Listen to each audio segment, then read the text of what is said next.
Assalamu alaikum. Today in this video we will cover the topic of gastric polyps. Gastric polyps are small growths or masses which occur in the inner lining of the stomach. They are common. They are a common incidental findings mostly found on upper endoscopy of the GI tract. There are different types of gastric polyps. In this video we will discuss three important types of gastric polyps. Number one, we have inflammatory or hyperplastic polyps, then we have fundy gland polyps, and then we have gastric adenomatous polyps. Now, first of all, we will discuss the inflammatory or hyperplastic polyps. These inflammatory or hyperplastic polyps are the most common types of gastric polyps. They account for 75% of all the gastric polyps. As the name indicates, that these polyps occur as a result of chronic inflammation of the stomach. There are different conditions which can lead to chronic inflammation, and one of these conditions is H. pylori infection. Therefore, we can say that inflammatory or hyperplastic polyps occur in association with H. pylori infection. The mean age of occurrence of inflammatory or hyperplastic polyps is 50 to 60 years. H. pylori infection leads to chronic gastritis, that is chronic inflammation, and ultimately it results in the formation of gastric polyps. These polyps are usually small in size, but sometimes they may be large, that is greater than 1.5 centimeter. If these polyps are large, greater than 1.5 centimeter, then there are chances of dysplasia in these polyps. So if these polyps are large, then they must be resected or must be evaluated histologically to find out any malignancy. Mostly these polyps regress on automatically when there is treatment of H. pylori infection, but if they are large, then they must be resected. Now, what is the morphology of hyperplastic polyps? Most of the hyperplastic polyps are small in size, that is less than 1 centimeter, but sometimes they can be larger. This figure shows a hyperplastic polyp. These polyps are small in size and they have a smooth surface and they are ovoid in shape. These polyps usually occur in multiple number. They are not solitary lesions, they are multiple lesions, mostly occurring in the antral part. This is the antral part and they mostly occur in the antral part. These hyperplastic polyps, now what is the gross appearance?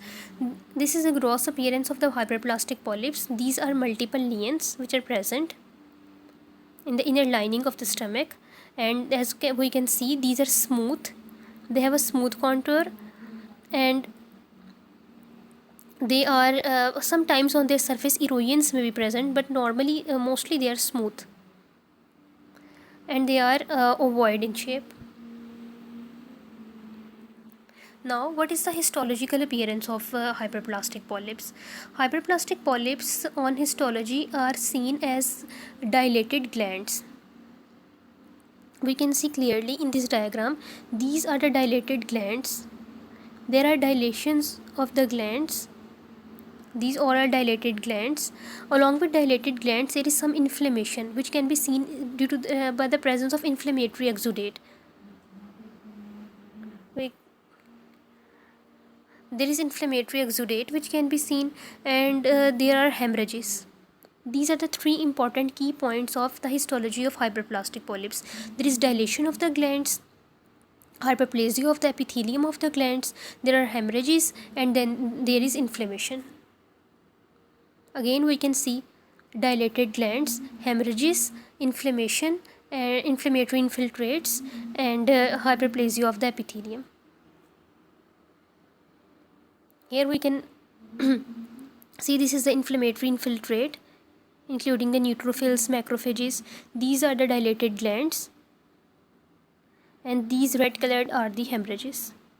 These are the three key points of the gastric hyperplastic polyps. This is again a gastric hyperplastic polyp in which there is dilation of the glands, and there are elongated these are the elongated foveolar glands. Then there is inflammation and hemorrhages. Again, there are dilated glands, dilated and elongated glands, inflammatory infiltrate, and hemorrhages. This is again the same diagram. There is inflammatory infiltrate, hemorrhages, and the hyperplasia of the epithelium and dilated glands.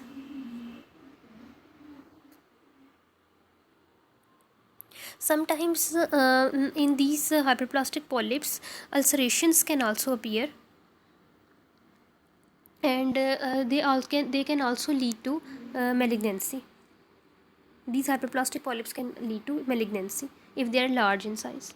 Now next we have the other type of polyp, which is the fundy gland polyps. As the name indicates, fundy gland polyps mostly occur in the fundus and the body of the stomach.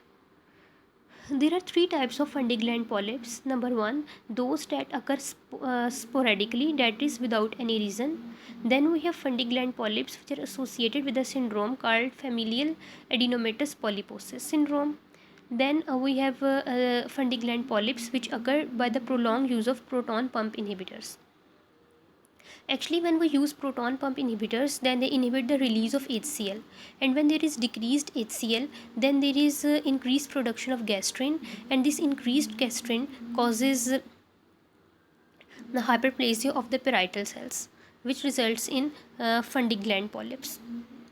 Now, what is the morphology of fundy gland polyps? This is the fundy gland polyp, which is occurring at the fundus of the stomach. It can also occur in the body, and these fundy gland polyps are usually small masses, and they are mostly well circumscribed masses, and they have a smooth surface. This is the fundy gland polyp. These are fundy gland polyps. They may be single masses. Previously in hyperplastic polyps we have seen that they were multiple masses. Fundy gland polyps may be present as single masses, or they may be multiple masses. These are multiple masses. These have a well circumscribed masses, and they have a smooth surface. Histologically, when we see, then there are dilated glands. There are cystically dilated glands. These are cystically dilated and irregular glands. Previously in hyperplastic polyps, we have seen that there was inflammation, there was intense inflammation. However, in fundy gland polyps, inflammation is very less, or it is absent. Minimum inflammation or absent inflammation. Okay, this is the gross appearance of fundy gland polyps. These are multiple masses. These are well circumscribed and have smooth surface. And this specimen is taken from a woman 50 years of age, and she has been taking proton pump inhibitors for about 10 years. So these are the fundy gland polyps which have resulted due to prolonged use of proton pump inhibitors.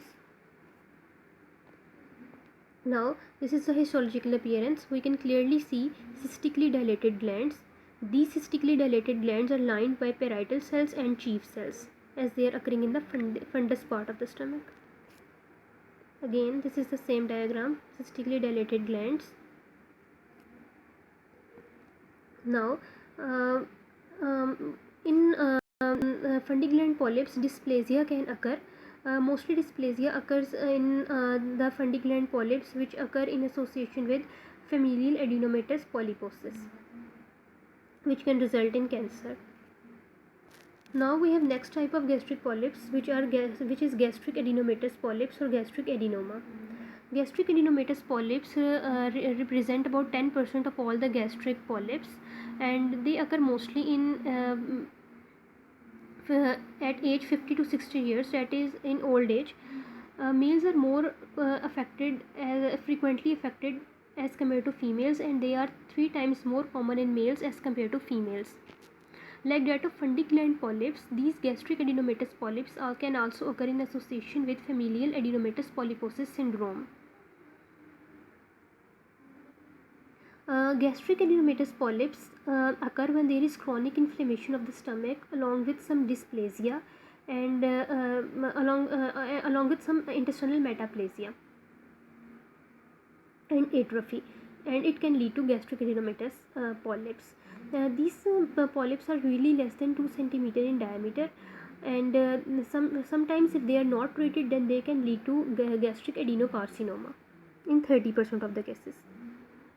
Now, what is the morphology of gastric adenomatous polyps? Uh, these are the gastric adenomatous polyps. They are less than 2 cm in diameter usually, and in these adenomatous polyps, dysplasia can occur, and this dysplasia can lead to gastric adenocarcinoma. The dysplasias of two types. It may be low grade dysplasia or high grade dysplasia, and this is the histological presentation. Here we can clearly see that there is dysplasia. This is in which there is irregular appearance of the cells. Cells have lost their normal appearance. There is hyperchromatic nuclei, and we can clearly see here intestinal metaplasia, in which these normal columnar cells have been replaced by the goblet cells. There is metaplasia as well as there is dysplasia, and there is enlargement of the glands. There are hyperchromatic nuclei. This is again metaplasia. Here these are hyperchromatic nuclei, and here this is dysplasia. Cells have lost their normal appearance.